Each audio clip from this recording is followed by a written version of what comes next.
woman was buried alive by her husband. This happened in Washington when 42-year-old young Ann called police using her Apple Watch after her husband beat her and duct taped her mouth. During the 911 call, Young is heard screaming before her husband broke her Apple Watch, threw her in his van, and drove off. Video surveillance captured Che Ann driving out of the garage at the same time that police arrived to the home. Che Ann took his wife to a wooded area, stabbed her in the chest, and buried her alive. What's up, YouTube? Welcome back to my channel. How you guys doing? If you guys are brand new here to the channel, you guys don't know what we do.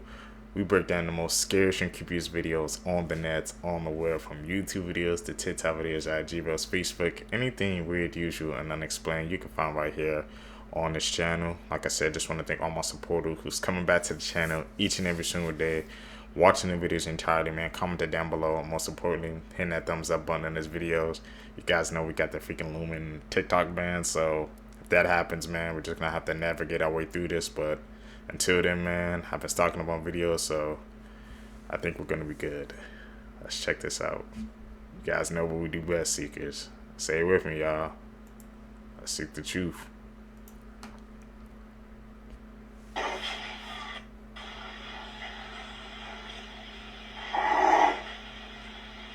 Fun fact, Australia started off as a penal colony. Like they sent prisoners down there, and they also sent misbehaving rabbits down under, and they eventually became kangaroos. And my only source that made it for real though, y'all don't listen to me. I've been saying kangaroos are just felony convict buddies sentenced to life in Australia. You know what's hilarious? Those are great kangaroos.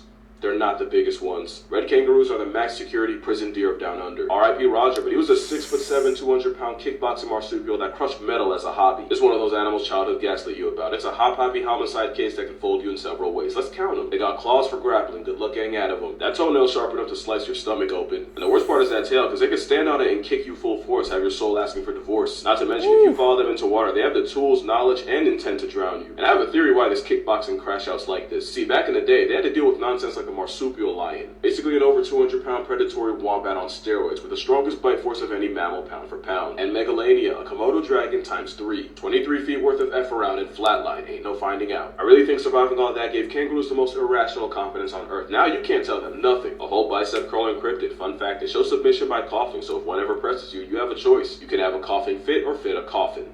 This 12-year-old child bride is shown kissing her brand new 32-year-old husband in this photo.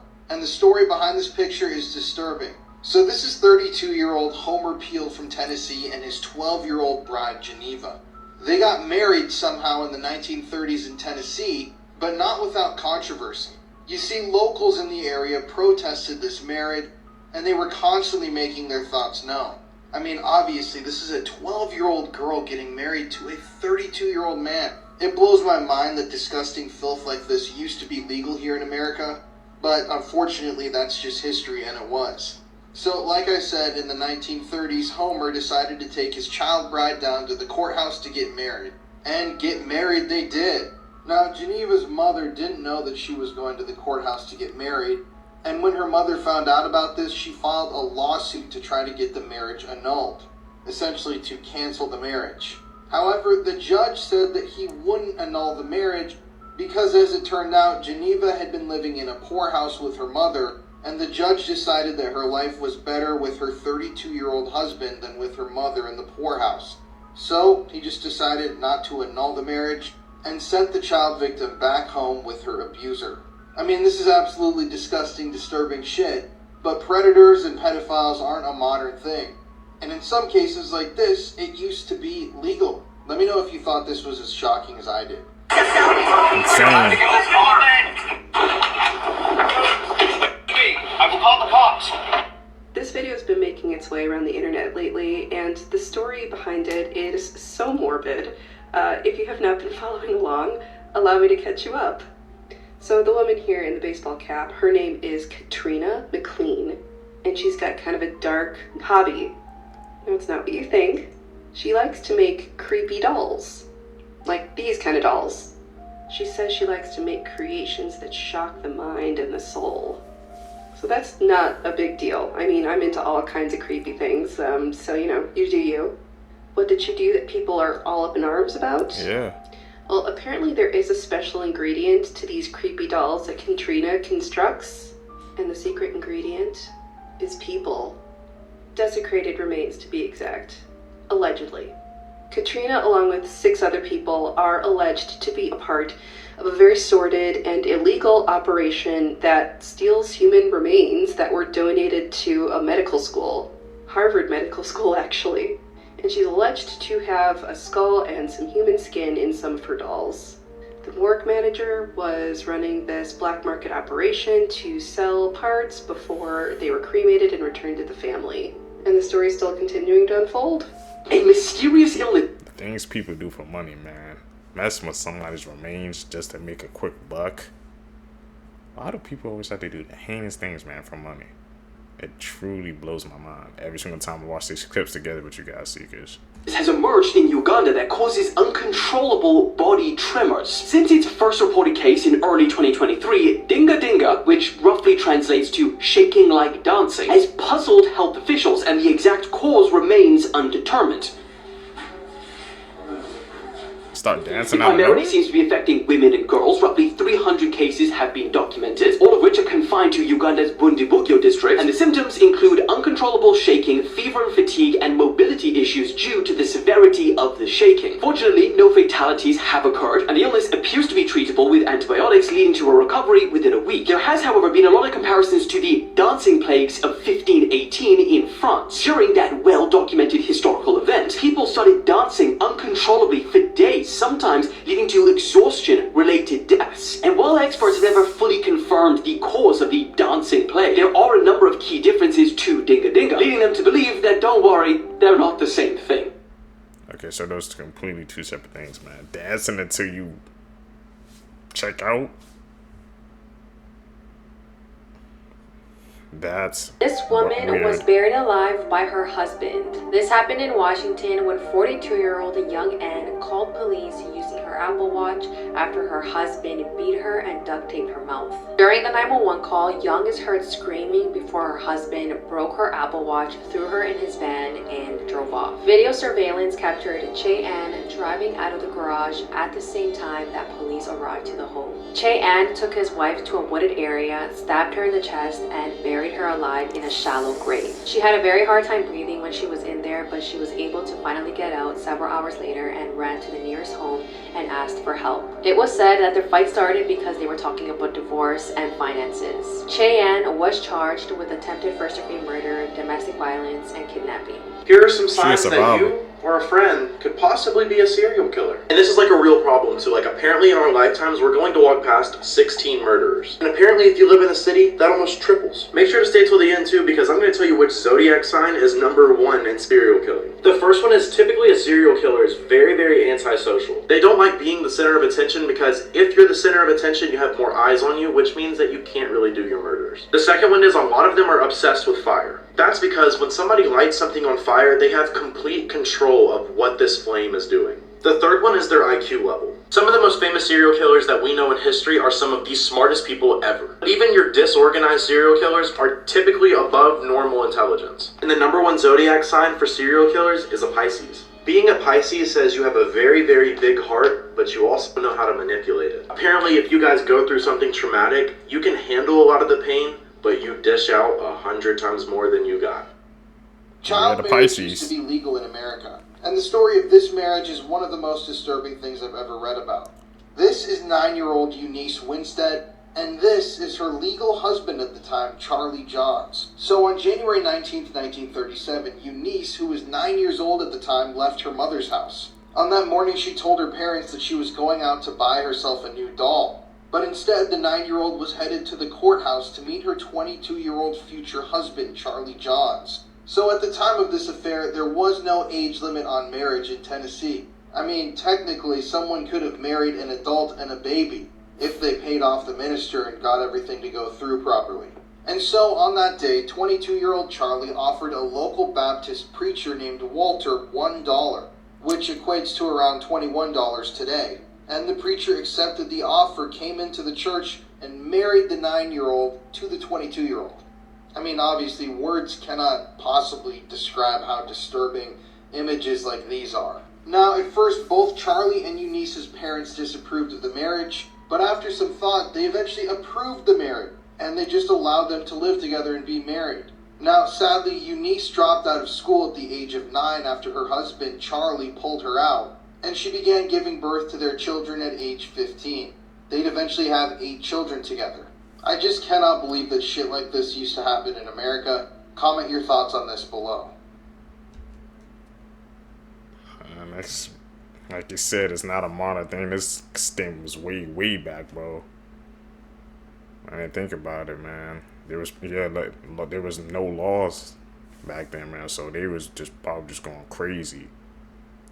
No regulation. It's a very dangerous time to be in.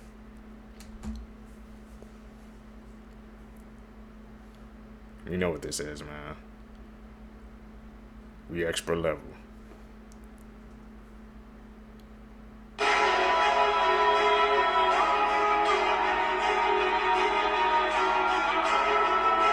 You ever go to an NBA game, you can't help but think, this is your life.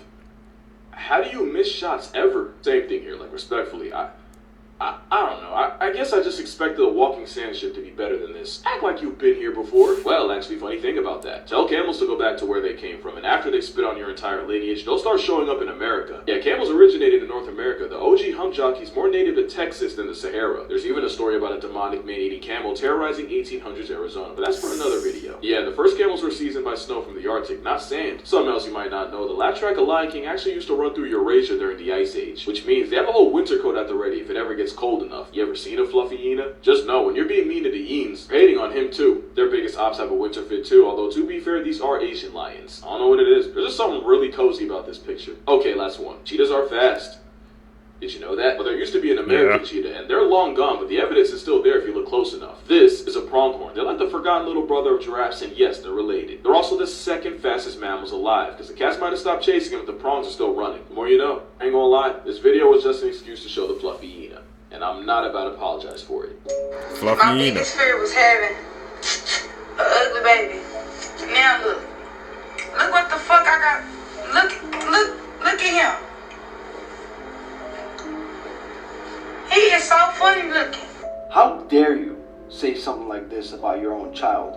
To all the moms watching this, do you think this is normal? Now, I'm not married, I don't have kids, but this is messed up. You've been carrying this child for 9 months. This child is your own skin, and you go and call him ugly publicly online. To me, miss, your child looks adorable. There are women out there that gave birth to babies missing arms and legs, and they were never treated differently than other kids. These kids eventually grow up winning golden medals in Special Olympics. But the thing is, there's nothing wrong with your child, miss. What a shame. What a shame. Truly, man. This is why you should always keep pictures of your parents. A little girl named Olivia who lived a very quiet life decided to check her homework assignments that were posted online. The teacher posted that they needed to write down their favorite memory with their family as well as bring a photograph. Olivia then writes about how her and her mom play dolls every night in the basement before bed and that she has a lot of fun doing so. She finishes her paragraph and then looks in her dad's drawer for a photograph of mom. She only found pictures of her mom from high school but decided to use it anyway. Olivia goes to bed and wakes up the next morning. Once she arrives at school, the teacher then says, let's start presenting our project. Then the teacher called Olivia's name to present. Olivia then begins to read about how her and her mom play dolls every night and then pulls out the photograph. As soon as Olivia pulled out the photograph, her teacher's face goes numb. She then asked Olivia if she can take a closer look at the photograph. She then recognized her mom as one of her previous students. Then the teacher asked, where did you get this photo? Olivia says, my dad keeps them in his drawer. The teacher, shocked, sits down Olivia and pulls out an old newspaper. The newspaper headline, local high school teen murdered, boyfriend gone missing. The teacher then looks at Olivia and says, your mom has been dead for 14 years. This is the creepy story of 23-year-old Fan Man Lee and how her head was found in a Hello Kitty doll. Fan Man Lee struggled with addiction for a very long time, and in 1997, she met 34-year-old Chan Man Lok, who was a drug dealer and a pimp. For that year, Fan Man Lee became desperate for money and drugs, so she stole $4,000 from Chan Man Lok. When he noticed that the money was missing, he asked his two friends to kidnap Fan Man Yi. Originally, his plan was to force Fan Man Yi into prostitution so she can pay him back, but his plan got out of hand and he did something much worse. Chan Man Lok, his friends, and his girlfriend began torturing Fan Man Yi. They tied her up and beat her, burned her, sexually assaulted her, and forced her to eat human feces. Eventually, Fan Meng-yi passed away, so they cut her body into pieces, boiled it, and then fed some of the remaining pieces to the dogs. This is where things get super creepy. The three men decided to stuff Fan Meng-yi's head into a Hello Kitty doll. And get this, the crime was eventually reported by Chan Man-lok's girlfriend. She basically told on herself because she claimed to be haunted by the ghost of a dead woman. She said that this ghost would not stop tormenting her until she confessed to the murder. It's been said that the building where Fan Meng-yi passed away has been haunted for a very long time. People claim to see the figure of a woman walking in the hallways and also claim to hear the cries of a woman. Haunted? They said the building was demolished, so there was truth to that story, validity to it, man. These are the craziest discoveries we made in 2024. Starting in England, where amateur archaeologists unearthed one of the largest Roman dodecahedrons ever found. Till this day, though, what they were used for still remains a mystery. In Iran, they discovered the world's oldest lipstick, dating back 4,000 years. An Italian junk dealer discovered that the old painting he had hung up at his family-owned restaurant was actually an original Picasso, now worth over $6.6 million. In Botswana, the world's second largest diamond ever was unearthed, and we were gifted with this clip. What? Back to Earth, a scientific expedition in Peru discovered 27 new species, including an amphibious mouse and a blob-headed fish. Scientists discovered an association between low testosterone and high anxiety. Japan discovered the skeleton panda sea squirt, which, for such a random name, is somehow the perfect description. And how could we forget? The evolution of life on Earth and even space was thrown into question after the discovery of dark oxygen on the floor of the Pacific Ocean. What the did I just watch? I don't know how I'm going to sleep after watching this documentary. This documentary is about people who die and have no next of kin and how the coroner deals with them. And fair warning, they show everything in this documentary. From the beginning, I was not expecting it, and it literally shows a guy on the toilet. If you love documentaries, make sure to hit follow because I post daily and you'll never miss out on what to watch. This whole film is haunting, unnerving, heartbreaking. The amount of people that just pass away without any loved ones around them are just left for the city to deal with, and they have to try to find somebody to claim them is so heartbreaking. This made me feel like I really need to have children so that this doesn't happen to me. And it's so crazy to see the people who do this as a job. I'm sitting there with my jaw on the floor and these people are just wrapping them up and tossing them down the hallway. I guess you get used to seeing it, but it's just so astonishing. Typically, I show the trailer in the background when I make videos, but I can't even play the trailer in this because I would have to censor the whole thing. I'm sure some of you do this as a job, and I would love to hear about it in the comments. Have you guys seen... I didn't even imagine that, man. Like, passing away with no next of kin, and they have to figure out what to do with it. Somebody else deciding what to do with your remains, I can't go through with that, man. That's why you gotta be thankful for your family. This yet, Ken Urger posted this photo onto his Instagram account about an hour ago showing that he and Gypsy Rose have had the baby. His caption says, "Welcoming 2025 with the greatest gift of all," with the baby emoji. They've named the baby Aurora Reina Urker, and a lot of people were thinking that the name Aurora came from the Princess Sleeping Beauty. Because, you know, when she was growing up, she was oftentimes dressed as a Disney princess and made frequent trips to Walt Disney World. And she loved Disney princesses. And then other people were thinking they chose that name after Christie's dog, Aurora Grace. But she says here, back whenever Ken and I were together 7 years ago, both of us have a fascination with the Northern Lights. And the proper term is the Aurora Borealis. I think it was maybe in 2018, we wrote each other's future kid's name on pieces of paper, and Aurora is what we both picked without even knowing each other was picking it. She said they held on to that name and that memory even after she and Urker split and she married Ryan Anderson. When we had broken up, it was like, oh, Aurora is never going to be born. A lot of people think the origin is one thing, but they don't know that little story. So, congratulations to Gypsy Rose and Ken, and let's all hope and pray she doesn't turn out to be her mother. Who is Vex Boltz? Oh, Why why are she people said- planning to mass unfollow him? Vex Boltz is a content creator known for his Fortnite videos, including one that went viral for his Let Him Cook audio. Let him cook! But now many TikTokers are vowing to leave Vex Boltz in 2024, joining a trend that asks users to unfollow him today before we ring in the new year. Comment sections have been flooded with calls to unfollow Vex Boltz, who has now surpassed 8 million followers, many of whom only followed him to participate in the mass unfollowing. Some claim they're unfollowing the creator because his content is cringeworthy, but others are simply joining in on the trend for fun. So will you be participating? Well, we're leaving, man. I remember seeing that trend, bro. They said they were gonna leave it for 2024, man. Everybody should leave something, bro, in 2024 going into the Scary new year. facts that will give you nightmares, part 2. The chainsaw was originally invented by 2 surgeons from Scotland to help assist in childbirth. A surgical procedure known as tooth in the eye surgery was made popular in the 1960s. Surgeons would put a tooth in a blind person's eye in order to restore their sight. This procedure works and is still being done in some cases today. And lastly, hundreds of people die every year from being strangled by their own bed sheets.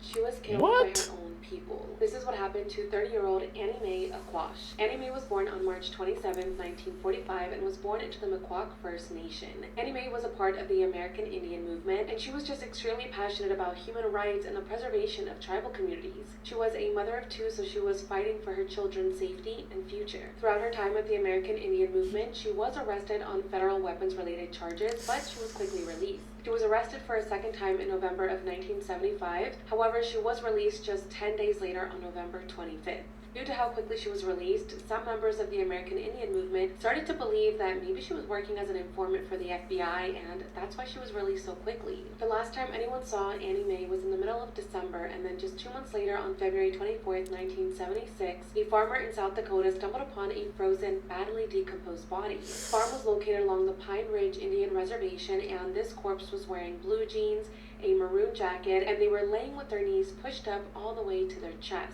Police were called to the scene, and a coroner determined that this was a woman and that they had been dead for more than 2 months. Due to the condition of the body, it took a little bit over a week for police to identify this corpse as 30-year-old Annie Mae Aquash. Initially, they believed that she died of exposure, that she froze to death. They buried her, and that was that. When her family and friends heard the news about her death, they were just completely shocked. They were trying to figure out what had happened since the last time she was seen in December to when her body was found in February. I mean, what happened in those 2 months? They just had a gut feeling that something more had happened. They requested a second autopsy. They exhumed her body, and this new autopsy revealed that Annie Mae had a gunshot wound to the back of her head.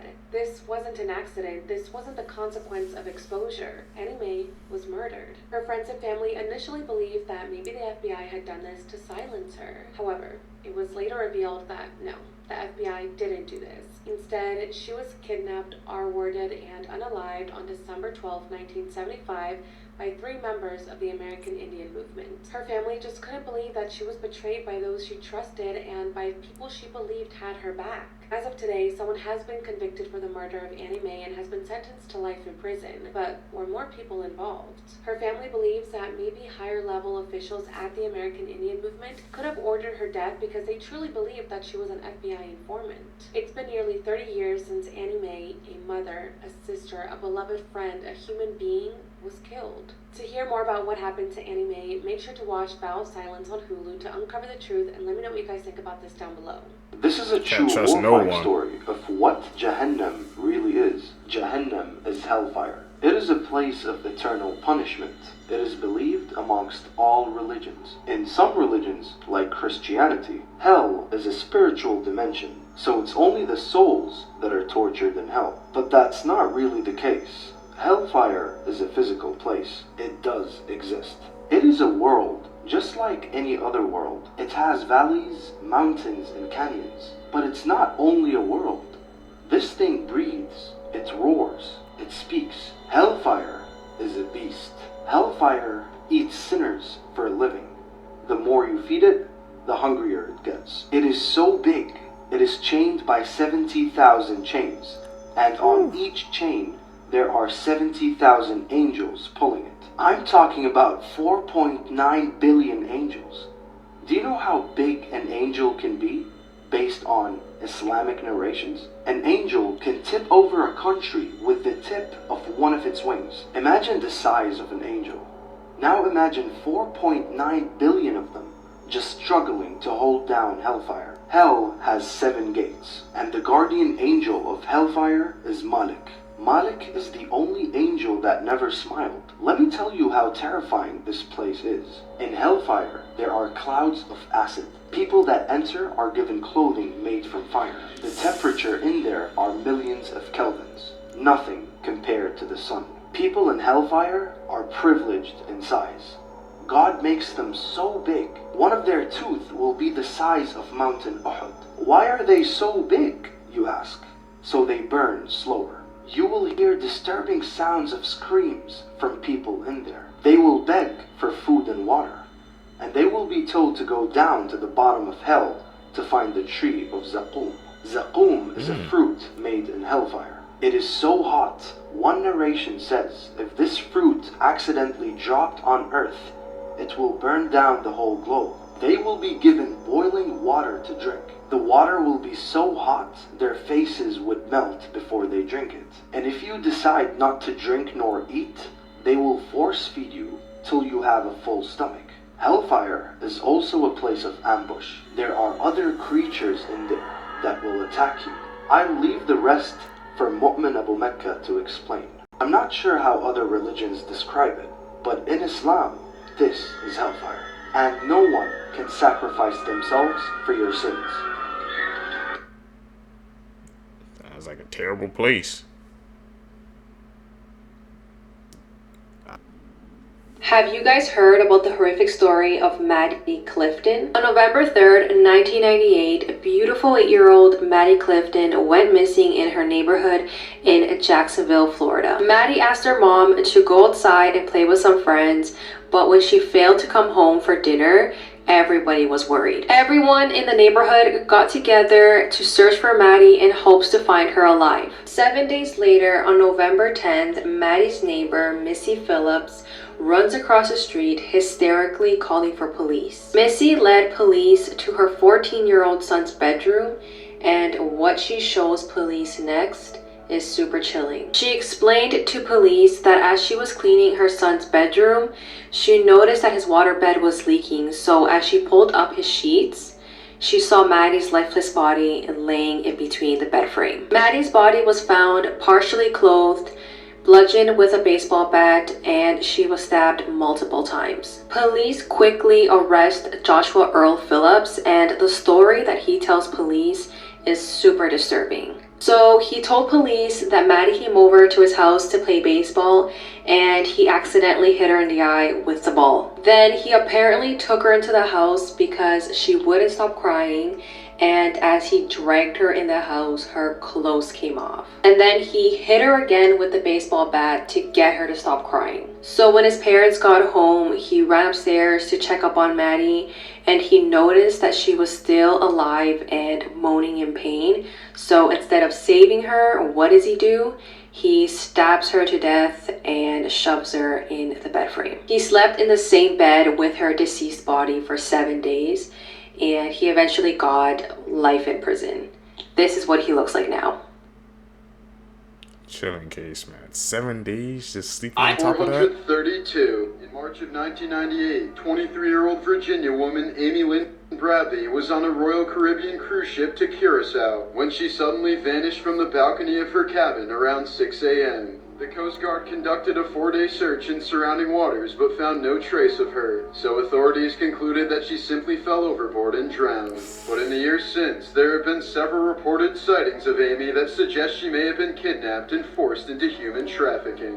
1 year after she went missing, a U.S. Navy sailor claimed he met a woman named Amy in a Barbados brothel who matched her description and begged him for help, but he didn't report it at the time. In 2005, an anonymous email was sent to Amy's family, containing 2 photographs of a sex worker who closely resembled Amy, but nothing ever came of it. Despite various other sightings of the woman with men holding on to her, Amy Lynn Bradley was declared legally dead in March of 2010, 12 years after her disappearance. The weirdos cruise ships. 37-year-old Stephanie McCrae was from Daleville, Alabama, and had 2 sons.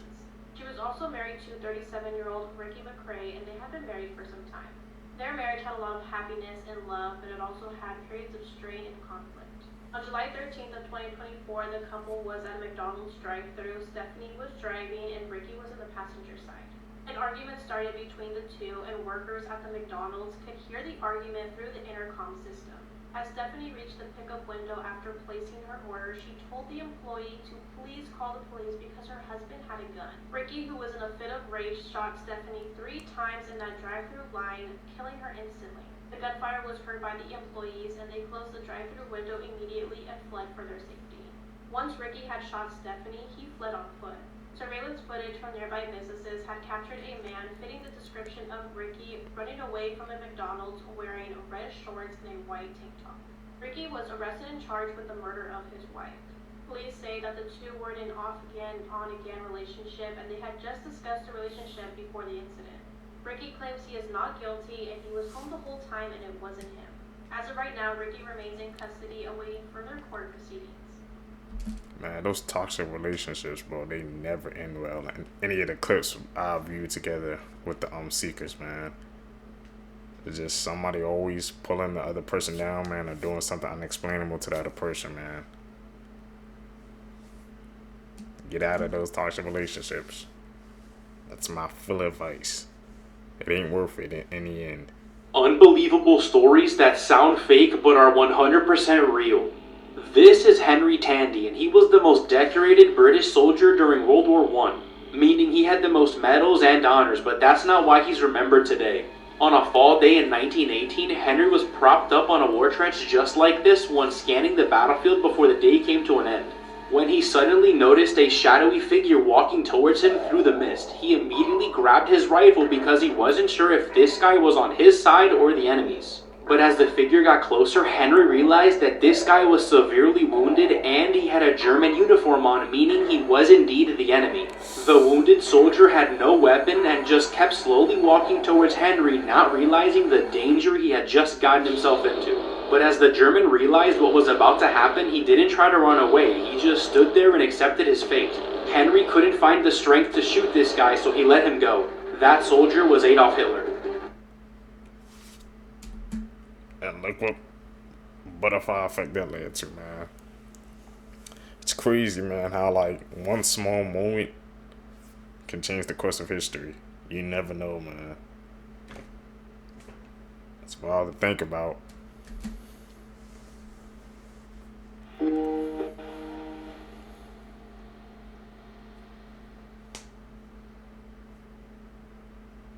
That's a bit. Fun fact, this animal started my career. No, like actually, the first animal video I ever made was because I seen this crash out Clydesdale dwarf car and I couldn't stay silent. So in honor of that, here's the top 5 BTYT animals.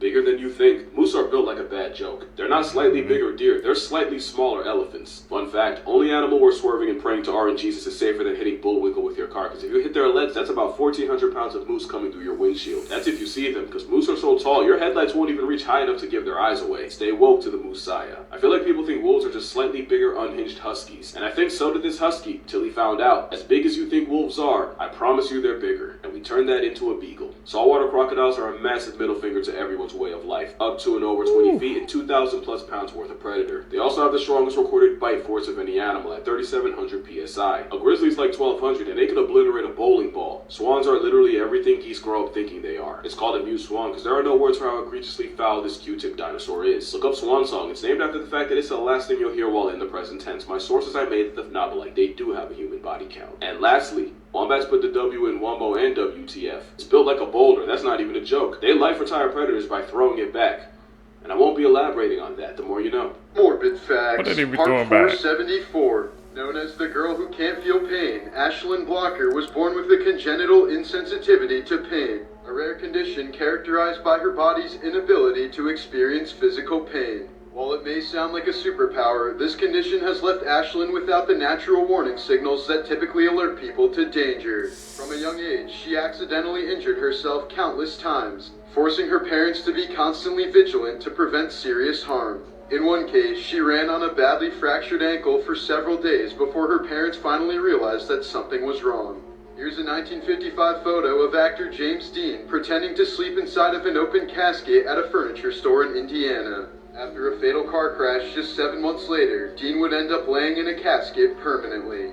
Martin Luther King Jr.'s mother, Alberta, was also murdered 6 years after her son was assassinated. She was shot and killed by a 23-year-old black man who thought that black civil rights activists and ministers were evil. The man yelled, "You are serving a false god," and shot Alberta King with 2 handguns while she was playing an organ during a church service in Atlanta. How you gonna do that to Dr. King's mom? She was a living legend, but there has to be something more behind that, man. I mean, anything. You think they we know, man, the story behind King. I don't want to get into that. It really went down. Did I take his mom too? Talking about the possible serial killer in Grand Junction, in Colorado, let me tell you about one of their most infamous murder cases. The Blaggs were a picture-perfect family of born-again Christians until November 13th, 2001, when Michael came home to a pool of blood.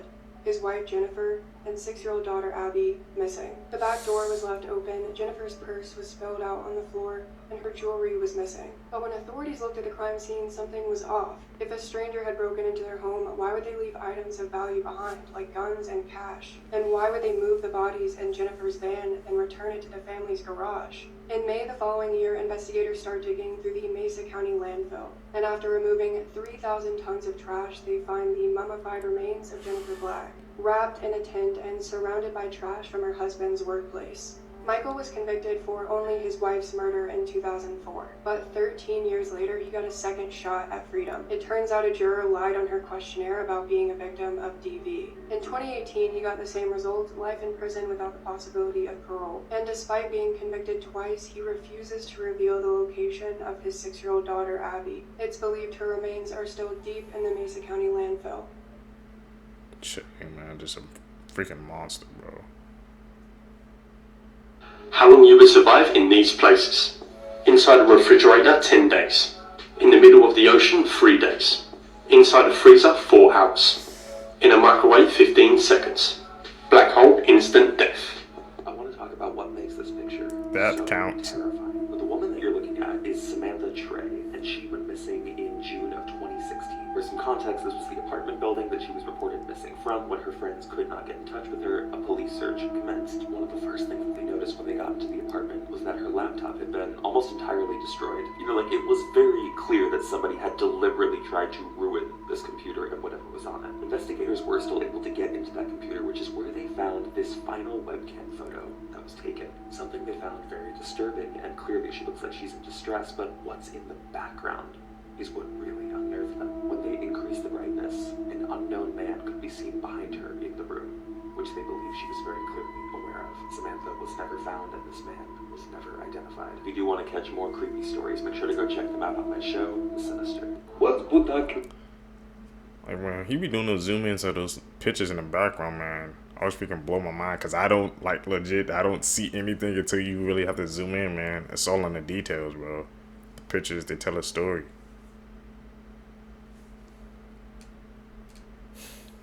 Considered a Christian saint. The Eastern Orthodox Church and the Catholic Church both honor 2 saints named Balaam and Josaphat. On closer inspection, the story of this Indian prince, Josaphat, appears strikingly similar to the life of Siddhartha Gautama, the Buddha. But how did this come to be? Well, the story originates from an early Christian adaptation of Siddhartha Gautama's life. As Buddhism traveled through Central Asia, its teachings spread along the trade routes to the Middle East. Here it was adapted into other belief systems like Manichaeism. In the 8th century, Islamic scholars translated a Buddha biography into Arabic as Kitab Bilawar wa Buddhasaf, which means the Book of Bilawar and Buddhasaf. By the 11th century, it was translated into Greek, where it became known as Balaam and Josaphat. This adaptation recast the Buddha story into a Christian moral tale, with Josaphat as a prince who renounces wealth after guidance from Balaam, a Christian hermit. This version aligned with the Christian teachings on renunciation and devotion. Okay, so it sounds like 2 different stories that diverged. to different parts of the Rating world. whether or not I can survive these traps from Saw X. It's been a while since I've done one of these, so comment down below what movie I should do next. Starting with the pipe bomb trap. Now I'm gonna be honest, if I woke up with scalpels as my hands and 2 live pipe bombs attached to my wrist, bro, I'm getting in the fetal position. Because what my man had to do here was absolutely insane. There's no humanly possible way I'm doing it. You then go over to the eye sub trap. Now I'm gonna be honest, if I could break all of my fingers at once, just click it all the way to 5 and call it a day, then I'm surviving. The fact that you have to do it individually, finger by finger, I'm done. You guys know the bone marrow trap, and I'm gonna be honest, when I saw this in the movie, it might have been one of the most gross things I've ever seen. Not even the first part, but the second part. What she has to collect. And I for some reason still have this massive theory that if I don't have to play the tape, then I should survive. Because then the timer doesn't start. Am I right? You then have the brain surgery trap, bro. Close that mask and cook me. There's no humanly possible way I'm doing that trap. Like I said, I think if I don't play the tape, then I should be fine. I mean, I'm not gonna survive either way. It would probably be less painful.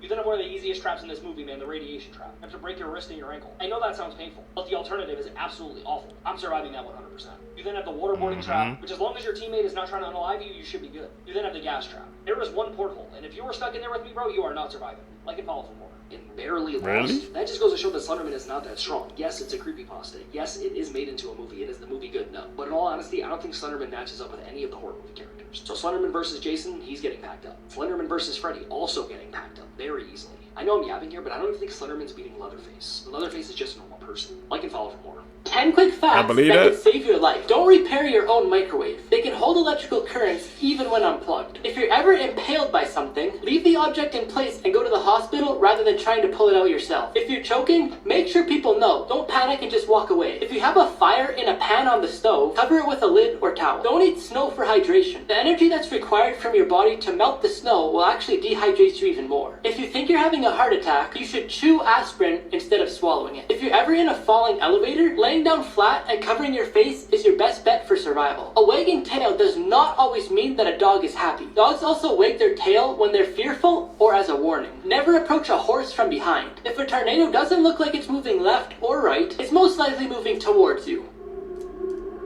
Hey man, those facts, bro. Save your life, man. Especially about the freaking dog wagging the tail. I always thought that meant that the dog is happy. I didn't know they used that for attack too. We learning today.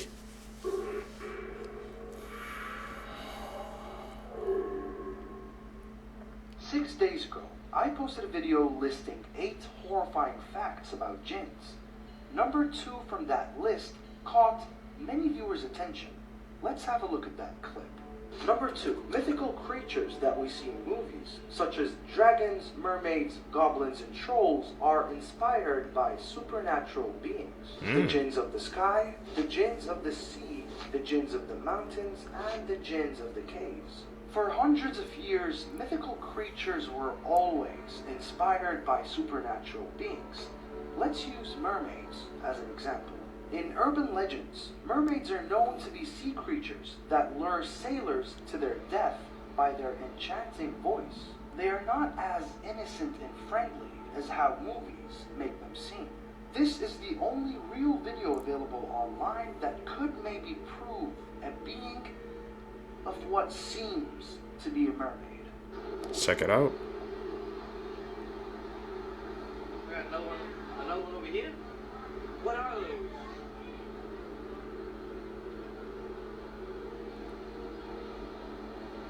We watching.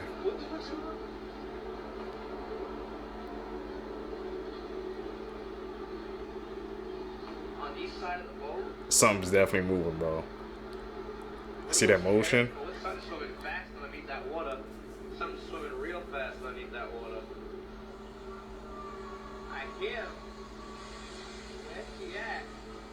What the fuck is that noise, bro? What is that noise? Song calling to him. Where are you? Let's not forget the importance of oceans in the world of jinns. The most protected area in their whole world is on water. The throne of Iblis is on water. But the main question is, are these shape-shifting jinns half humanoids, half fish? Or do mermaids actually exist? Only God knows the answer. What do you guys think? When Shelton never called for help. 37-year-old Greg Biggs was someone who wanted to rebuild his life. He was living employment in a homeless shelter, but worked as a self-employed bricklayer, hoping for a better life.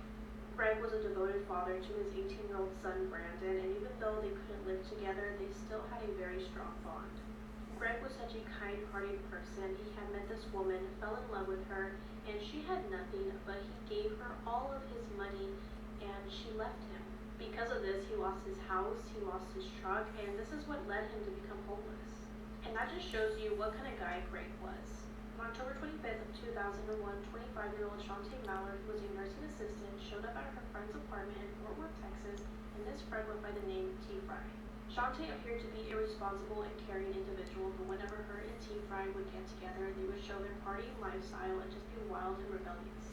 That evening, the two smoked and drank before heading to a local nightclub, and the plan was for Shantae to meet this guy named Cleet Jackson, who she was really liking, and just have a fun night out. Once they were at the club, the smoking and drinking continued, and it seems like they were having a great night. However, that was until Cleet abandoned Shantae for another woman, which made her very upset. When 2 a.m. rolled around, the club was preparing to shut down, and Shantae and T. Fry decided to leave. Shantae, who was heavily intoxicated, was going to drive herself home, but T. Fry, who was not as intoxicated, told her that she would follow her home to make sure that she got home safe. Shantae told her no, it was okay, that she would be fine. Around 3:30 a.m. when Shantae was driving home, she hit Greg Biggs, who was walking on the sidewalk.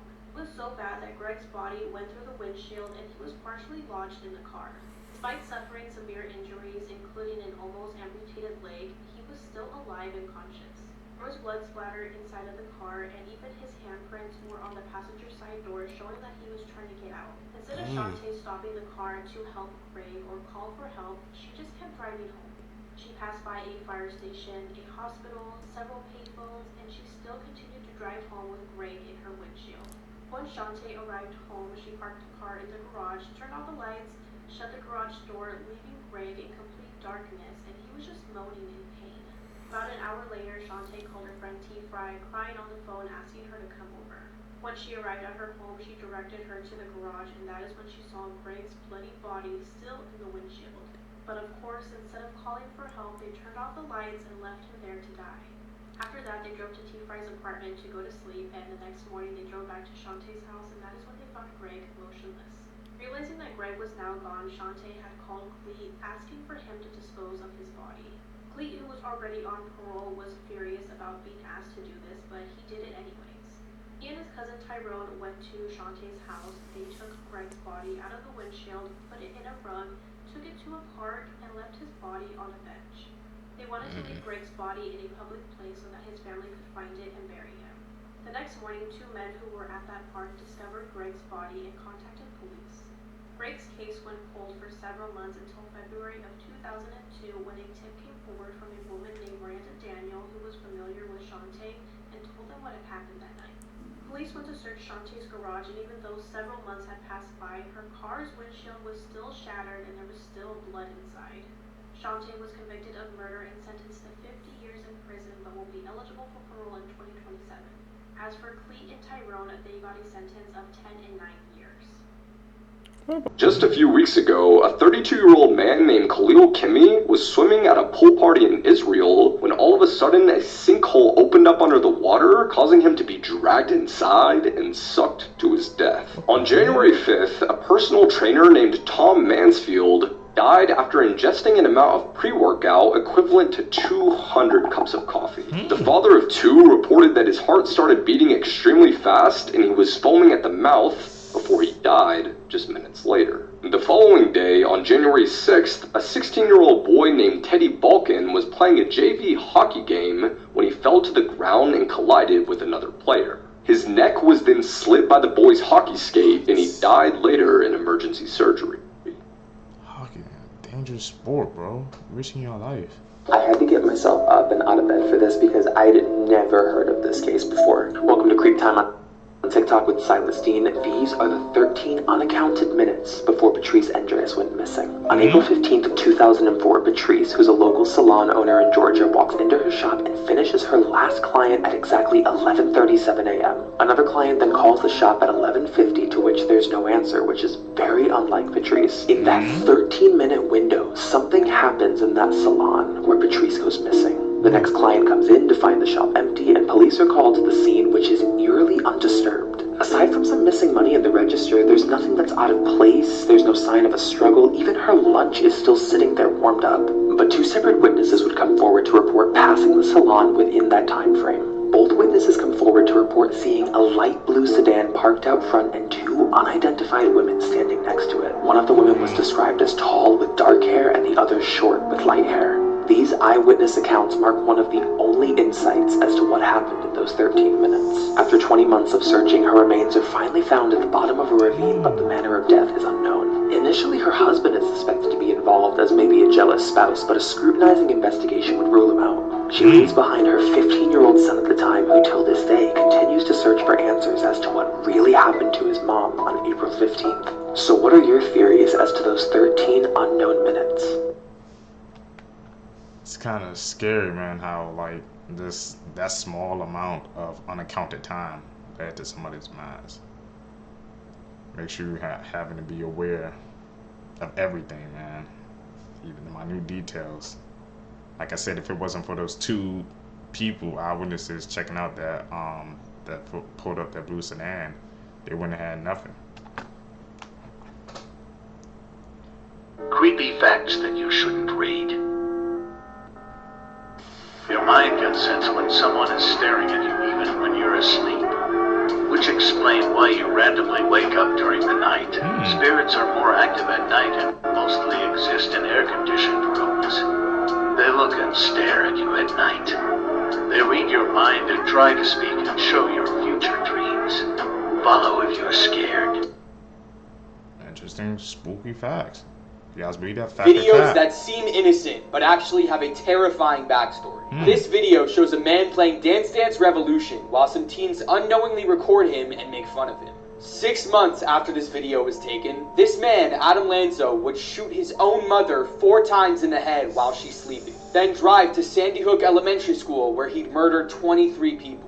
This video shows magician Tommy Cooper having a heart attack while on live TV. The audience, as well as his assistant, thought it was part of the show, so they laughed along while he died on stage. This video shows a popular CSGO streamer showing off his new McLaren. However, he was banned a week later for hacking, and this caused him to have a mental breakdown. So he purposely crashed his car into a van, killing himself, a mother, and her child. This video shows a band performing minutes before the venue burnt down and killed everyone inside. Even creepier, the band's name was Burn. Damn, that's a freaking scary coincidence. All those creepy facts, man. It's like these pictures and videos, they have dark backstories you never know until you find out. Can't judge a book by its cover, that's what they say. A 20-year-old cold case has had a major breakthrough after an eerie twist led to police identifying a teenage girl's remains. Midtown Jane Doe was found mysteriously entombed in cement in a former New York hotspot during construction in 2003. Investigators believe she was fatally strangled, bound with electrical wire, and wrapped in a carpet before being cemented into the building's basement. Now, Midtown Jane Doe has been identified as Patricia Kathleen McGlone, a girl from Brooklyn who was last seen in the late 1960s. DNA from a woman killed in the 9/11 attacks, also named Patricia, helped authorities identify the girl, as the two were related. This is the devastating case of Kylie Rodney. On August 6, 2022, 16-year-old Kylie went missing at Prosser Family Campground in Truckee, California. Kylie attended a school party with more than 100 kids, but it's alleged that older people also showed up, which made a lot of the teens uncomfortable. Kylie texted her mom right before midnight and told her that she would be home in 45 minutes, but the following morning, Kylie's mother got super worried when Kylie was still not home. One of Kylie's friends said that she was with her the entire evening until she decided to go home at 12:20 a.m. Police searched Prosser Lake for more than 15 hours, but were unable to find Kylie's vehicle. But on August 21st, a group of divers who go by the name Adventures with Purpose decided that they would help look for Kylie. It didn't take the group of divers much time to locate Kylie's car, only 14 feet underwater. The car was upside down and Kylie's body was inside. The investigation is still ongoing and the autopsy results have not been released yet. So what do you guys think happened to Kylie? Was this a tragic accident or was there foul play involved? Definitely had to be foul play, something. All those people showing up to the party, she got Dark uncomfortable. things that happen at Disney, Mm-mm. part 23. I actually got a lot of messages asking me to cover this case. On December 3rd, Chris Christensen passed away after jumping from a parking structure outside of Disneyland. This is reportedly the area that he jumped from, and that's where he landed. Now, it's a very sad and tragic case. It breaks my heart. So according to the letter that Chris left, him and his wife Marlena got in a really bad fight. He said their marriage was perfect up until that fight. She accused him of being aggressive and physical with her and their kids. Although Chris claims that that's not what happened and those claims were false. As a result, he spent the night in jail and he pretty much lost his job of being a school principal. Chris said that he took his own life to escape his partner and these claims that she made up. It's a very touchy case. That's why I didn't really want to address it. Like I said, a lot of people told me to. That one case, when anything that was always Disney's now in the Most news, they always unusual seem to deaths be able in to human hide it. history. Yuroko Onija was in the middle of having sex with his 6th wife when his other wives caught him and became jealous. They forced him to do it with each of them, and he stopped breathing before he could get to the 5th wife. A 32-year-old man from Florida, Edward Archibald, died from choking on arthropod body parts in a cockroach eating contest. When 25-year-old Salman Mirza met up with his ex-fiancée at a hotel in India, he realized that he didn't have protection. Salman then proceeded to seal up his pee-pee using a strong glue, causing him to die of organ failure. This past Halloween, a Brazilian man was fishing with his 2 friends when all of a sudden they were attacked by bees. The man attempted to escape by jumping into a nearby lake where he was attacked by piranhas and died. 42-year-old Tony Isles was in a McDonald's drive-thru when he dropped his credit card. He opened his door to retrieve it when his car rolled forward, pinning him between the door and the car, crushing him to death. Crazy cases, man. You would never think in a million years that stuff like that would happen.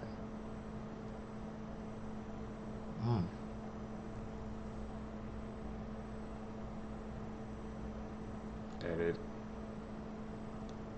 This is why you should never take walks alone at night. In 2007, a girl was on a late night walk when she looked at the end of the road and saw the silhouette of a man moving around very strangely. It was like he was doing the waltz, but he was moving towards her, so she was sketched out, crossed the road, and went the other way. After a couple minutes, she turned around to see what he was doing, and he was right across the street from her, now staring up into the sky with a huge grin on his face. Now totally creeped out, she turns around and walks about a half block before checking again, and to her horror, he's now crouched down right behind her. But luckily, he stands up, turns around, and kind of hobbles away. And then she notices something. The man had turned around and was now sprinting directly towards her. She runs to safety and now just hopes she never has to see that smiling man again. The smiling man. It's that factor cap. That's scary. Okay, these are terrifying facts to keep you up at night. Our go. first one is locked-in syndrome. And I hear you thinking, what is that? Well, locked-in syndrome is essentially sleep paralysis, but for comas. You could be put into a coma and have complete awareness of what's going on around you, but you can't move any of your limbs and you can't speak. People have described it as a living hell and the most terrible thing anyone can go through. How many of you are cat owners? Well, I hate to do this to you, but your furry best friend is not there for you. If you manage to die before your cat does, your cat will wait till you're dead and then begin to eat your body. And for this last one, I have to give you a warning. Because if you don't like rats, it's going to ruin your day. Go onto Google Images and search up Rat King. Just look at it. And when you're done doing that, share this video with one of your friends to ruin their day. I ain't doing that. Don't search up Rat King, y'all. I haven't covered many cases that deal with the paranormal on this account, but this is a story that stuck out to me. Welcome to Creep Time on TikTok with Silas Dean. This story is from a woman named Whitney Renebe. The story takes place in a rural part of Oklahoma, sometime between 2019 or maybe early 2020. One night while her mother is just sitting in the living room just browsing through old photos on her phone, she comes across 3 pictures that startle her. On her camera roll were these 3 photos taken within minutes of each other around 3 in the morning just a few days prior. One is of her husband sleeping, one is of her daughter sleeping, and then one one is of herself. She realized that no one else in the house had taken any of these photos, nor did her family have a history of sleepwalking. This is a family that has 5 dogs in the house, all of which tend to bark with strangers, but there was no sound that night. Till this day, she has no idea who took these pictures or how they were able to do so without disturbing the house or the dogs. The photos are a haunting mystery, leaving the family with one question: who took these pictures? Who took the pictures, y'all?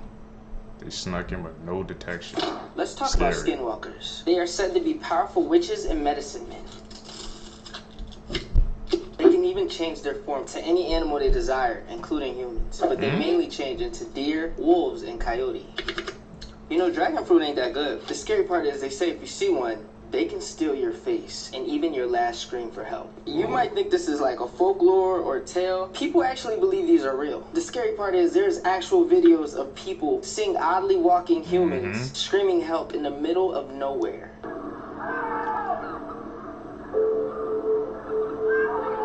Skinwalker, y'all? See, they say skinwalkers pretend to be humans in distress, and if they're calling out for help, they're just trying to lure you in.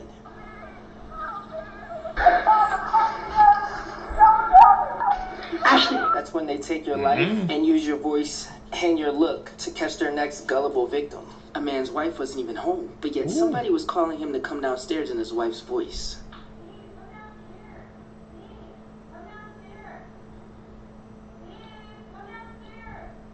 Is that an edit, y'all? Is that legit?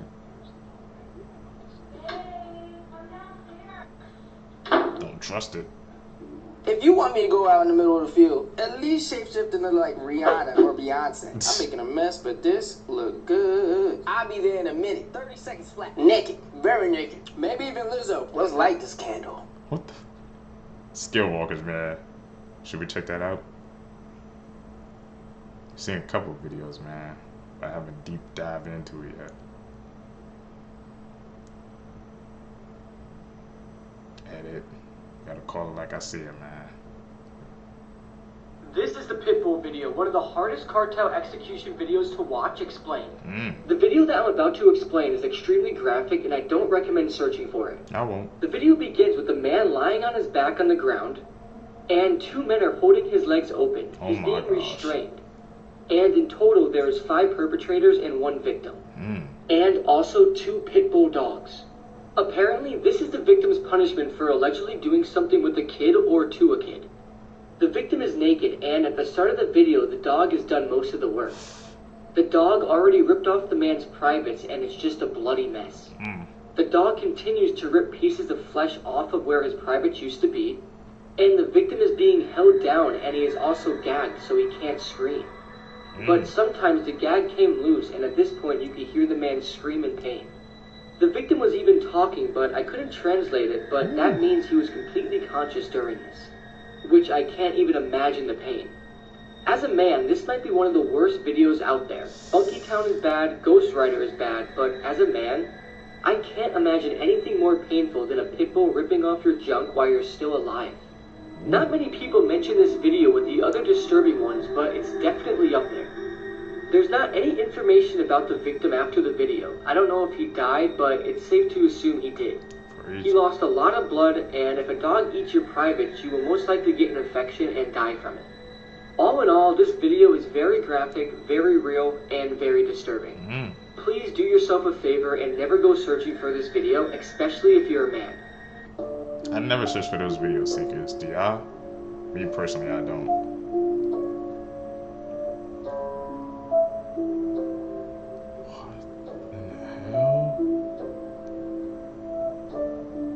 Someone recently asked me what the strangest thing I've seen in a police file is, and I think I have an answer. It's this trash can.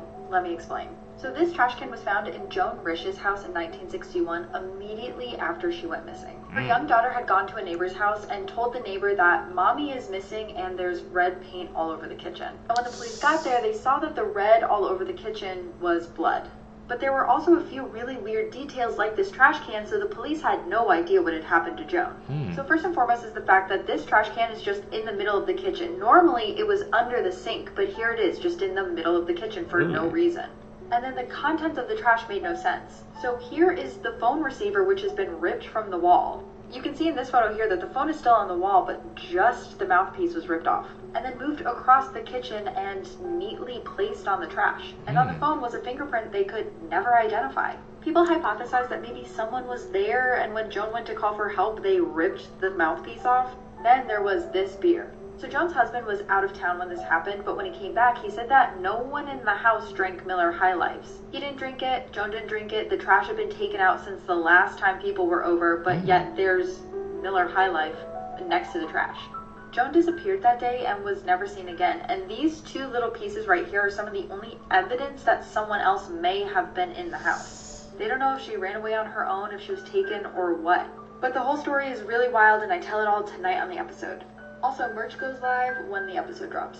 These are the world's most haunted dolls. Starting at number 4, Letta the doll, a 200-year-old wooden doll with human hair.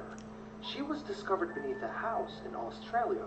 Carrie Walton, the caretaker of this doll, witnessed many strange things ever since he took her inside his home. I don't know. Marks on the floor, objects mysteriously moving, and strange noises at night. Number 3, Okiku. This doll was purchased by a young man in 1918 in Japan as a gift from his younger sister. Tragically, after a year, the little girl passed away from a severe case of the flu. Sometime later, the family noticed something off about the doll's hair. It was originally short, and it has grown past its shoulder. Until this day, the doll's hair is maintained on a regular basis because it never stopped growing.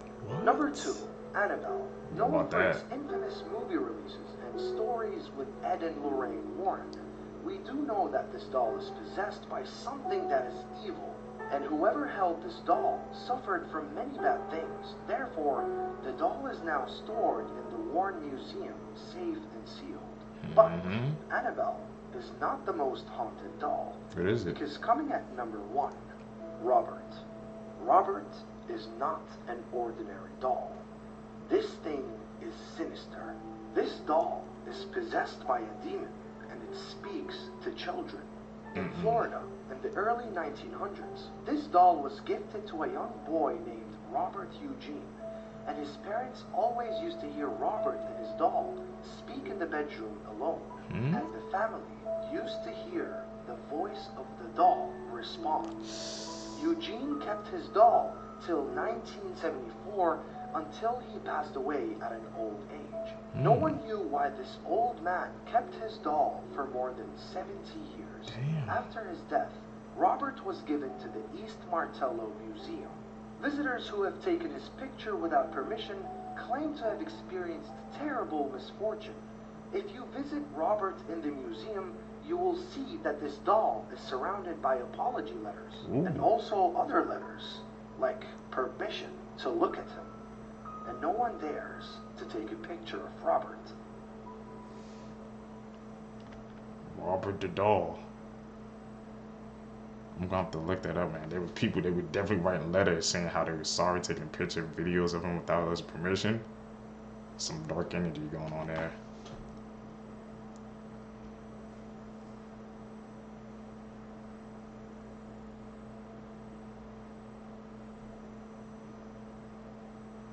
Edit. This guy is the real Humpty Dumpty, and his story is much darker than you think.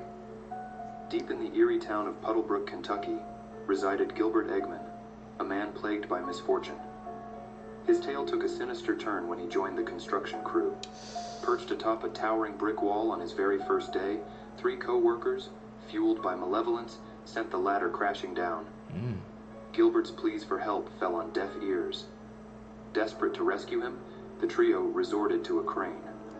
But destiny had other plans. The crane, guided by an unseen force, struck Gilbert, sending him hurtling to a grim demise.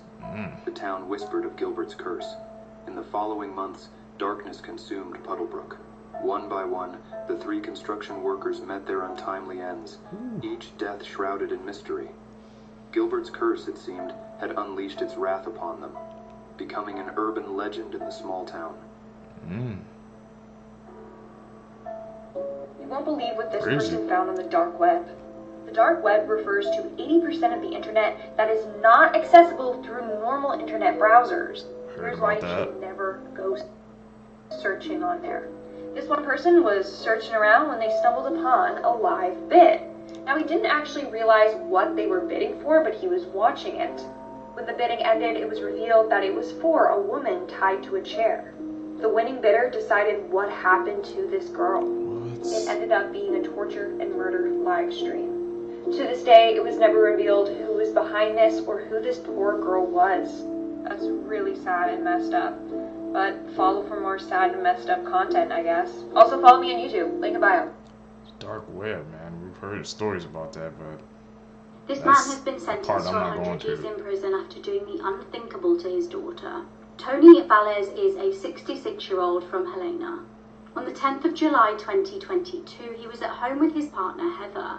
Tony's 8-year-old daughter Ariana and his 18-year-old son were also at the house at the time. Suddenly, 2 women entered the property who he believed were evicting him. He flew into a violent rage and grabbed a weapon from his bedroom. At this point, he began shooting. He shot Heather and she fell to the floor, and then he shot at his son. His 8-year-old daughter tried to escape and run from the terror, but she was hit with gunfire. She was on the stairs when she was hit by a bullet and she fell back. She tragically died after being rushed to hospital. After his daughter's death, Tony stated, "I'm sorry for all this. I can't undo what I've done. The pain and the misery will last a lifetime, and I'm sorry for all that." Tony was sentenced to serve 100 years in prison. This is Mr. Swirl, one of the worst pedophiles in world history. And let me tell you, this story is really disturbing, so viewer discretion is advised. So this is Mr. Swirlface himself, Christopher Paul Neal. He was born in Canada in 1975. So Christopher had a pretty unremarkable childhood, but it should be stated here that he wanted to become a Catholic priest. But after the seminary denied him because he wasn't properly qualified, he decided to become a teacher instead. So Christopher eventually moved out of Canada. He moved to South Korea. That's where he was employed as a teacher. And suddenly, all of these images of CP started circulating around the internet. Christopher appeared in over 200 images of CP that he produced himself. And in every photo that he produced, he always put this swirly effect over his face, thinking that it would obscure his identity. Well, eventually German computer experts were able to unswirl the image. They produced this image to the left, and a number of people who knew Christopher contacted Interpol and told them, this is that guy. So once he was identified, Christopher fled to Thailand. That's where he decided he would make his great getaway. And while he was living in Thailand, he employed the services of a young boy who would go out to local internet cafes and bring Christopher other young boys that he would abuse and take photos of. But this didn't last long and obviously didn't work out for Christopher. In the year 2007, towards the end of the year, he was finally arrested by the Thai police. There's nothing that brings me more joy than seeing all these officers around this guy. And one thing that should be noted about Christopher is his unrepentant nature when he's photographed. You'll see what I mean. Pictures like these were taken by the press when he was finally arrested and brought to justice. So in Thailand, Christopher was sentenced to 39 months in prison and he was handed a $1,700 plus fine. But he later admitted to the crime, he was eventually released, and then he returned to Canada. Upon his return to Canada, he was immediately arrested at the Vancouver International Airport. Now, while Christopher was in Canada, CP was found on his phone and laptop. He was sentenced to a number of years in prison. But in March of 2017, Christopher was released from prison, and he now lives in Vancouver somewhere, according to the internet. That's right, Mr. Swirlyface is currently out on the streets. I didn't know this. I think this is an absolute injustice to all the victims of this guy. This is absolutely a horrific story, and I cannot believe he's not serving more time for appearing in over 200 images of CP. It's crazy. But yeah, let me know below. Do you think this guy should still be in prison? I'm also going to be starting a true crime series talking about murders, conspiracies, all of the above on my YouTube channel, The Paranormal Files, so go subscribe if you don't already. But yeah, this story is unbelievable and sickening. Insane. Just roaming the streets after all what he did. I posted a video listing 8 horrifying facts about jinns. Number 2 from that list caught many viewers' attention. Let's have a look at that clip. Number 2, mythical creatures that we see in movies, such as dragons, mermaids, goblins, and trolls, are inspired by supernatural beings. Really? The jinns of the sky, the jinns of the sea, the jinns of the mountains, and the jinns of the caves. For hundreds of years, mythical creatures were always inspired by supernatural beings. Let's use mermaids as an example. In urban legends, mermaids are known to be sea creatures that lure sailors to their death by their enchanting voice. They are not as innocent and friendly as how movies make them seem. This is the only real video available online that could maybe prove a being of what seems to be a mermaid.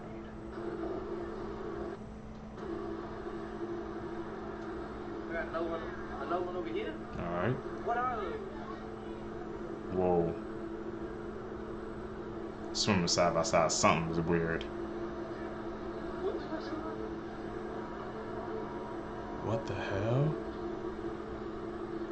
This is all on 4K and this doesn't make national news or something? What are those trails? Oh, it's something swimming fast underneath that water. Something swimming real fast underneath that water. I hear him. Where's he at? What the fuck is that noise, bro? What is that noise? Where are you? Let's not forget the importance of oceans in the world of jinns. The most protected area in their whole world is on water. The throne of Iblis is on water. But the main question is, are these shape-shifting jinns half humanoids, half fish? Or do mermaids actually exist? Only God knows the answer. Hit the nail on the head, man. What do you guys think? Like I said, half humanoid, mermaids, jinns. What do you guys think, man? But what he's saying was true, if you think about it, man. It's like every story, it takes inspiration from something, man. So these dragon mermaids and something, they had to originate from somewhere. We just truly don't know the origins behind it. That's why you gotta keep our mind open. YouTube, that's it, man, for this video for you guys today, man. If you guys enjoyed this video, could you guys do me a huge favor?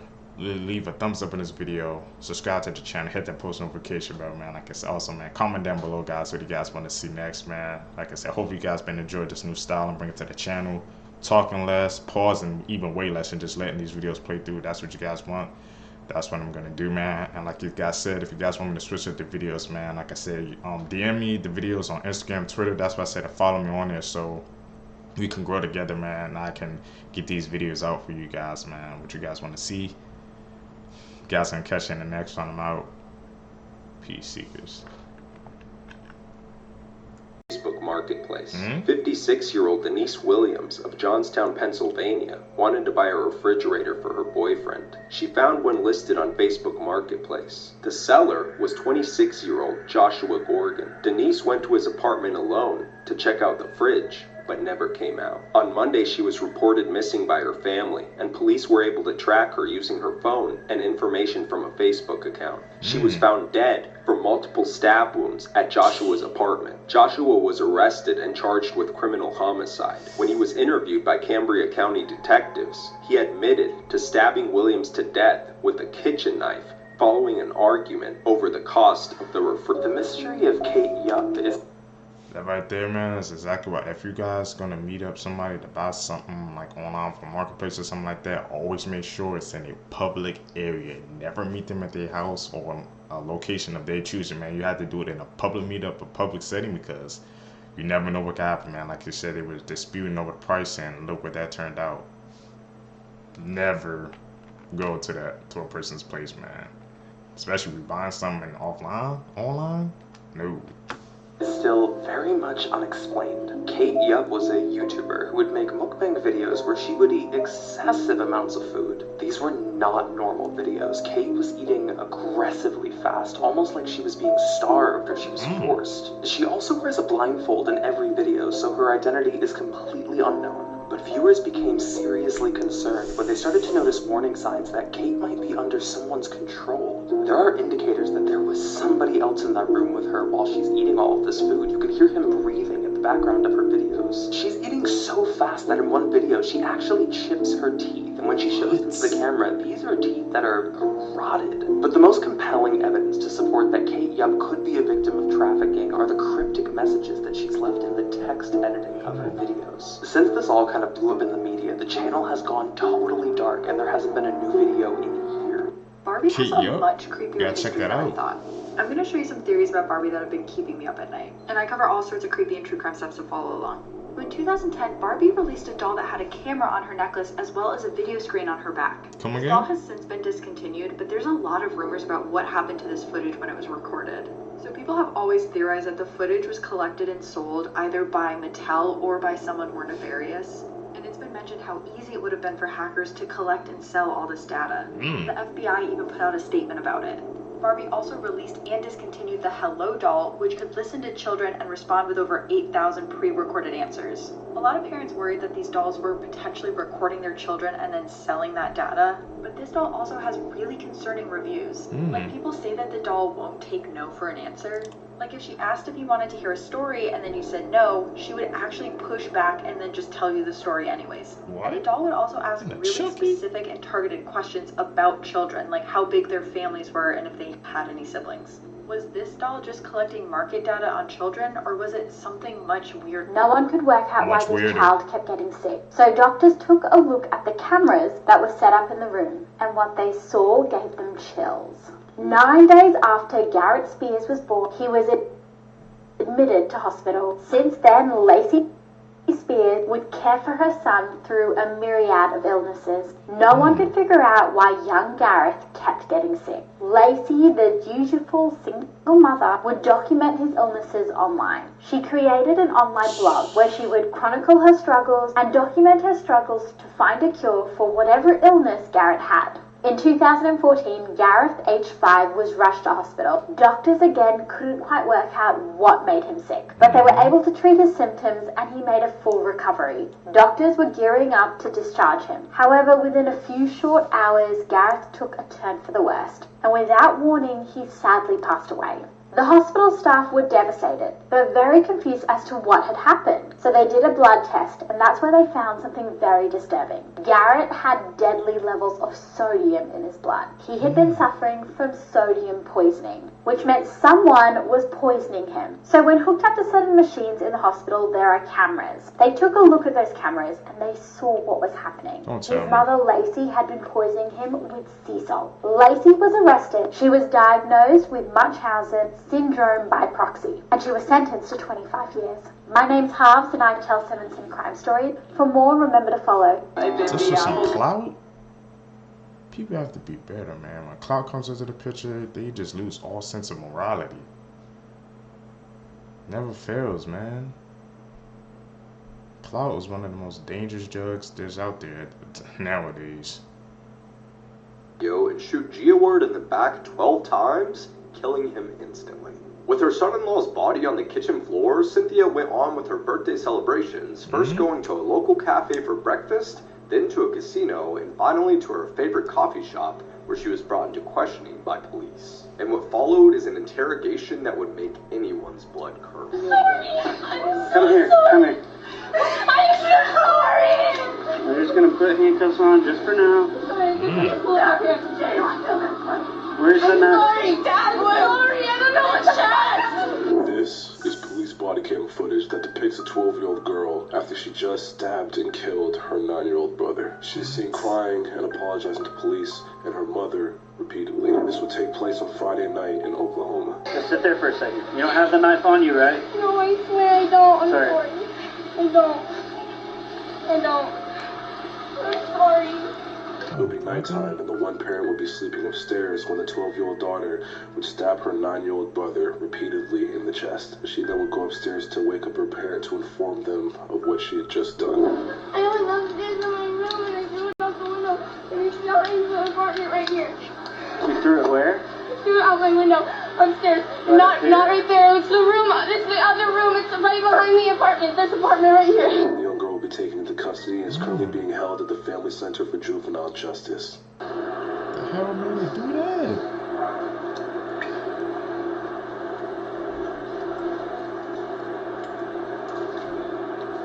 See how we looking around? You ain't that? Yeah.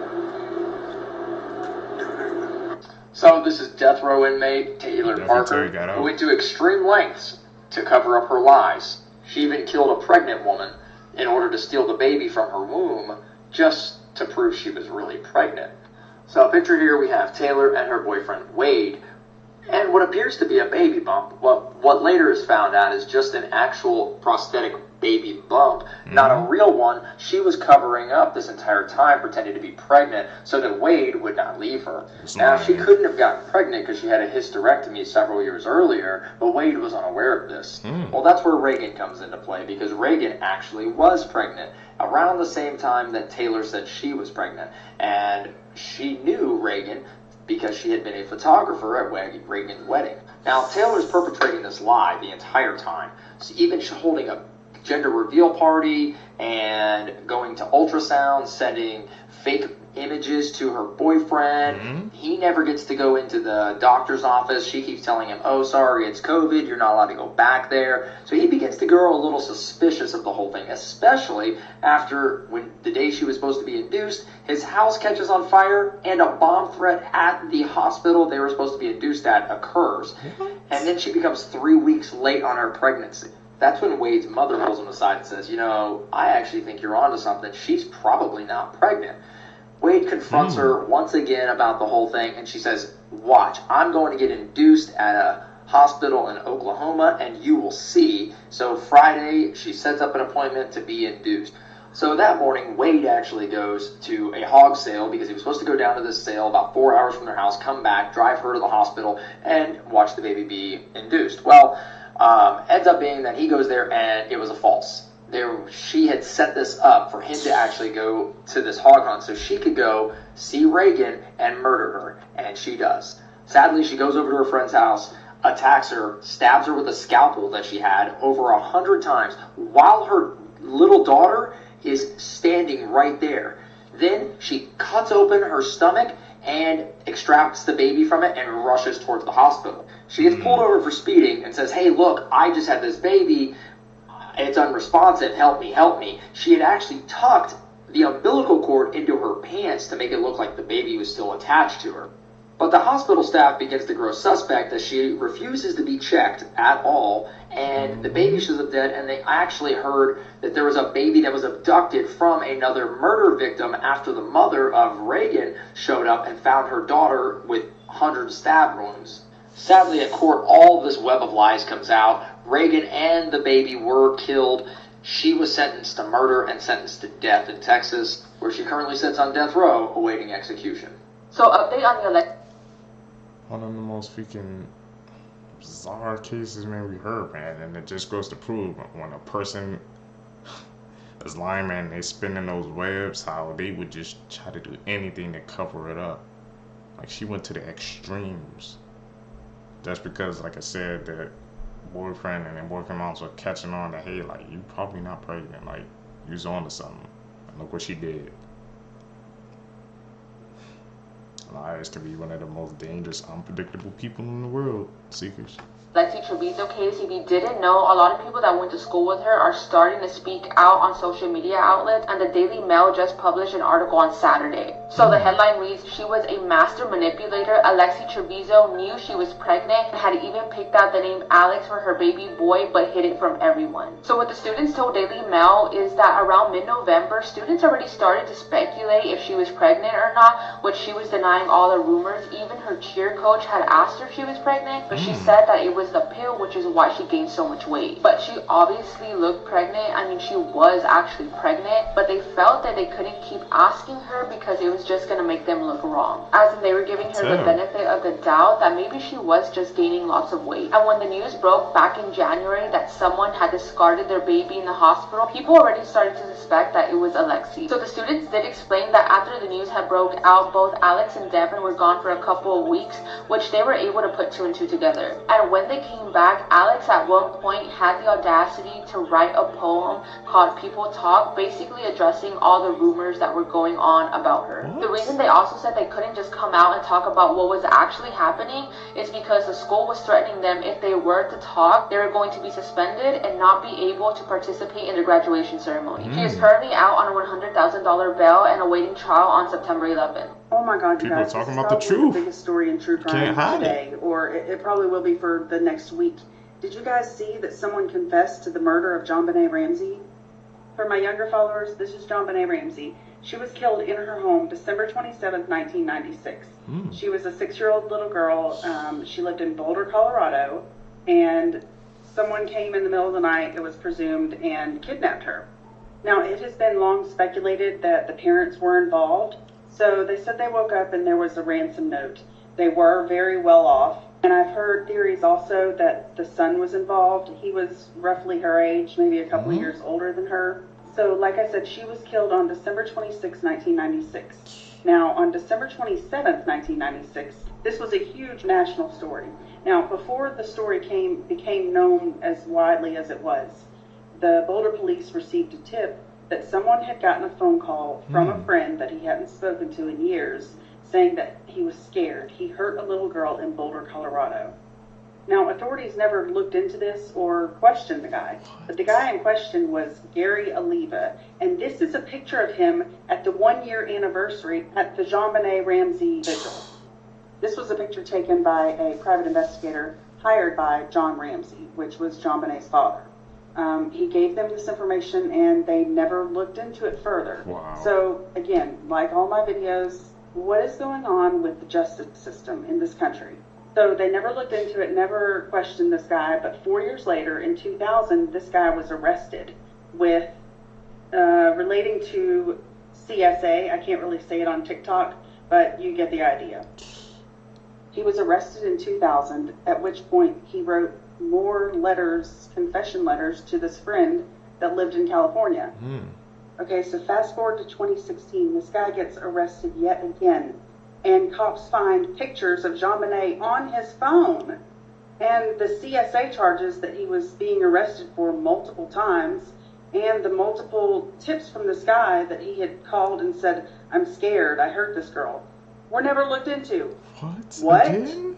Today we're going to be talking about a murderer and a serial rapist by the name of Mr. Cruel, who a few decades ago was Australia's most wanted and was also known as the boogeyman of Australia. So according to various sketches, this is what Mr. Cruel looked like. And between 1987 and 1991, he broke into 3 homes of 3 Australian parents, and then he would bound the parents and take their daughters. On the morning of August 22nd, 1987, a masked man broke into a quiet home in the suburbs in Melbourne, Australia. He forced both parents onto their stomachs and then bound them. And then he locked them in a closet as he proceeded to rape their 11-year-old daughter. He cut the phone lines and then he left after assaulting the daughter. When the police first heard about this case, they were trying to figure out what happened and asked the parents. The parents then said that the attacker came into their house with a gun and a knife, and tied them in knots which can only be known by sailors. So this gave the police a hint as to who he could be. But because he was wearing a mask, he was unable to be identified.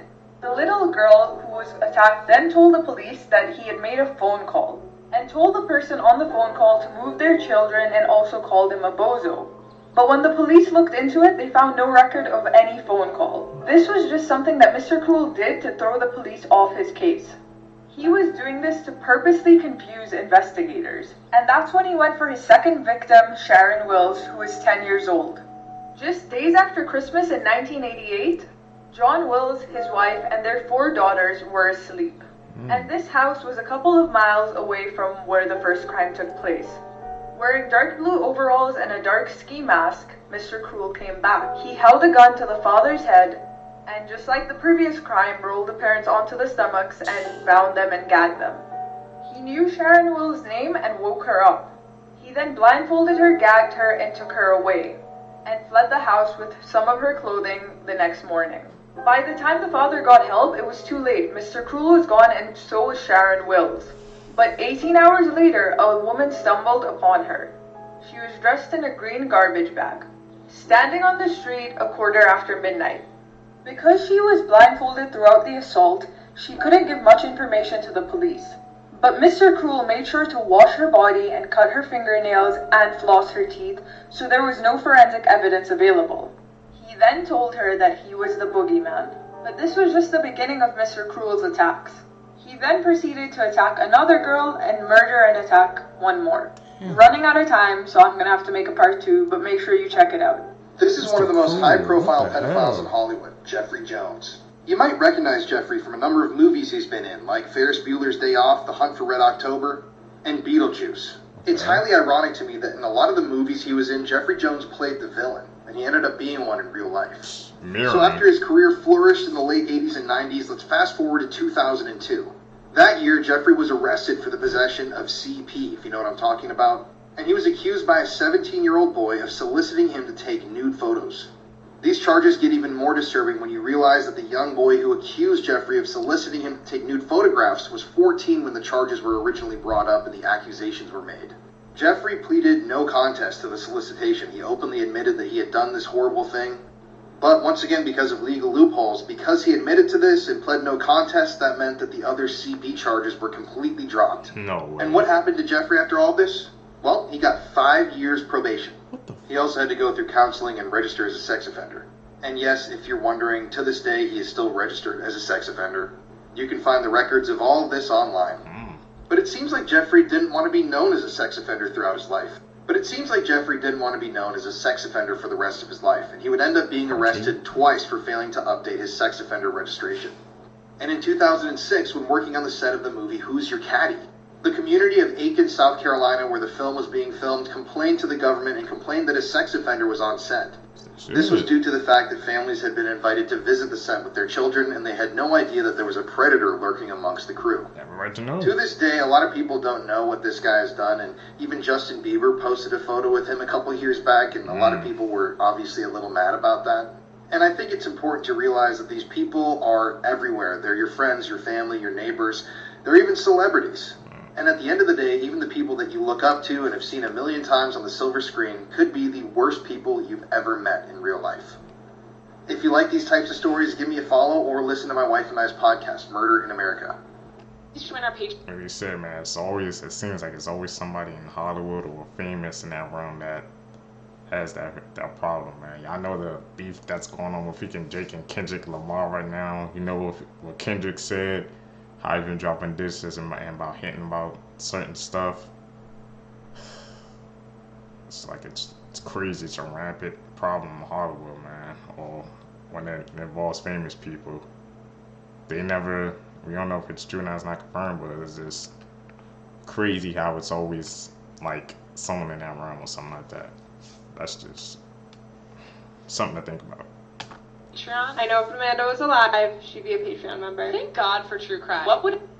Here's the thing. I enjoy listening to some true crime podcasts. I like when they're mysteries and there's like an investigation involved. I honestly like it when a journalist does it and they're in tandem with the family and the family knows about it, so they're kind of working on it together. Like, there's a lot of good examples. There's Someone Knows Something, Crime Junkie, although not a great name. My favorite podcast of all time is The Last Podcast on the Left. They don't do all true crime, they do a bunch of other stuff too, but like when they do true crime, they're really good at like demystifying like these serial killers, like, oh, they did, and they're like, no, they're losers. So I really appreciate that.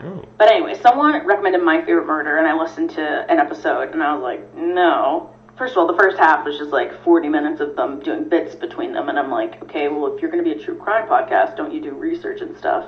They did very little research, like they infantilized like the victims, like it was just really uncomfortable to listen to. So I checked their Instagram and I'm like, how popular are these guys? And they have a lot of followers. And they either posted or reposted a picture, I don't think it was them specifically, but of someone doing a true crime party. And in my head I'm like, no, there's no way they're doing like actual victims of crimes. Like they're probably doing like movie things or like Sherlock Holmes, I don't know. No, it was actual cases of actual people, and they came dressed up. And one of them was dressed up as a pageant queen, like a toddlers and tiaras kind of person. Like the full pageant, like the crown and everything. because she was impersonating a girl named JonBenet Ramsey who was murdered in 1997, who was 6. And they, like, reposted it. Like, at what point of delusion are you doing that? Like, that's genuinely disgusting. And they're really popular. Guys, again, I would just be, like, considerate of your consumption. Like, there are a lot of, like, true crime podcasts that, like, work very closely with victims and, like, raise a lot of money. Like, Crime Junkie, like, started a project where they actually identified 2 unidentified people because they raised enough donations to get the DNA testing for them, which was like, oh, it was amazing. It was like, oh, okay, you're doing something. Not doing bits and not dressing as, like, a child victim for a party. And Last Podcast on the Left does a lot of, like, alien episodes and Bigfoot episodes. Those are my favorite.